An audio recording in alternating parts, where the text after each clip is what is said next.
এই পৃথিবীর যত মানুষ আছে না, তারা সবাই চায় স্বর্গে যেতে, কিন্তু কেউ মরতে চায় না। 100%।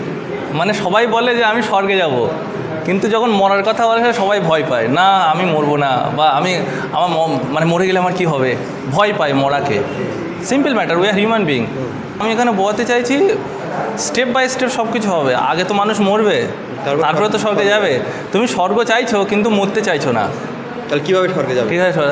তো এখানে এইটা আমি উদাহরণটা কেন দিলাম, কারণ অনেক মানুষ জিমে আসে, ঠিক আছে, জিমে আসে বডি চাই কিন্তু জিমে আসবে, মানে জিমে এসে অ্যাডমিশন নেবে 2 দিন আসবে, 3 দিন আসবে, আবার কিংবা সপ্তাহে 2 দিন করে আসবে, ঠিক আছে। আর অনেকে আসে সপ্তাহে 2 দিনের জায়গায় 7 দিন আসবে, ঠিক আছে, 2 দিন এক্সারসাইজ করবে, 4 দিন গল্প করবে। যে 2 টাইপস অফ থিংস থাকে, one is controllable, another thing is uncontrollable.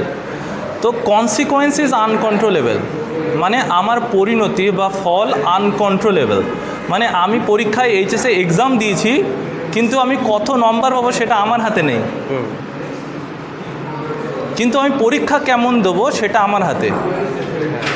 পরীক্ষা ভালো দেবো কি খারাপ দেবো সেটা আমার হাতে। তাহলে অ্যাকশান কন্ট্রোলেবল, অ্যাকশানকে কন্ট্রোল করা যায়, কনসিকোয়েন্সকে কন্ট্রোল করা যায় না, আনকন্ট্রোলেবল। ফর এক্সাম্পল, আমি এক্সারসাইজ করছি, এটা অ্যাকশান। সো আমাকে যত পারো অ্যাকশান দিকে ফোকাস করতে হবে। কনসিকোয়েন্স কী হবে, বডি কতটা হবে বা কতটা হবে না, সেটার দিকে বেশি ফোকাস করার দরকার নেই। কারণ বেশিরভাগ ছেলে বা মেয়ে ডিপ্রেশনে চলে যায় এক্সারসাইজ করতে করতে রেজাল্ট পায় না।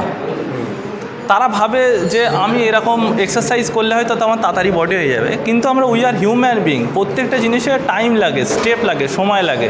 প্রথমে তো আমি হামাগুড়ি দেওয়া শিখবো, তারপরে তো দাঁড়ানো, তারপরে তো দৌড়াবো, তারপরে তো সাইকেল চালাবো, আর তারপরে বাইক, তারপরে 4 হুইলার। তো অনেকে জিমে আসে, এসে প্রথমেই ভাবে যে তারা বাইক চালাবে বা 4 হুইলার চালাবে, তো মিস্টেকটা ওখানে হয়ে যায়। এক্সপেকটেশান আর রিয়েলিটি তখন মেলে না।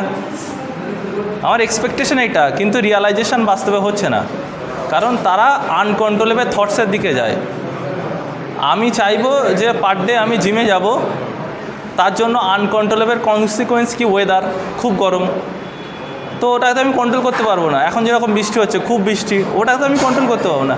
আমি কন্ট্রোল করতে পারবো আমার যাই হোক করে আমার জিমে যাওয়া প্রয়োজন, আমার 1 ঘন্টা থেকে 1.5 ঘন্টা এক্সারসাইজ করা প্রয়োজন। আমার বডি হচ্ছে কি হচ্ছে না, কতটা ইমপ্রুভমেন্ট হচ্ছে কি হচ্ছে না, সেটা আমার গেঞ্জি বলে দেবে, আমার পাড়ার লোক বলে দেবে। আমাকে বেশি ভাবতে হবে না, বুঝতে পেরেছো?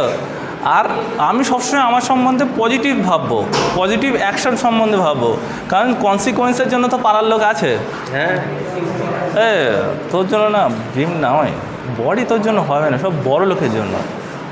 কত কিছু খেতে হয় জানিস, কতবার করে খেতে হয়, ঠিক আছে।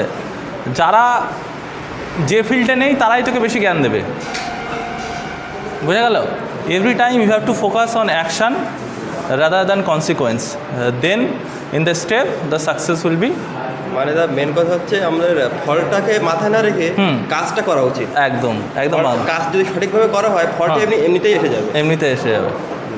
তাই তো ঠিক বললাম তো? তোমরা বুঝতে পেরেছো? To get this kind of information, follow our gym page and follow Marg and fit fluent academy or Marg and Mind, Marg and Mind।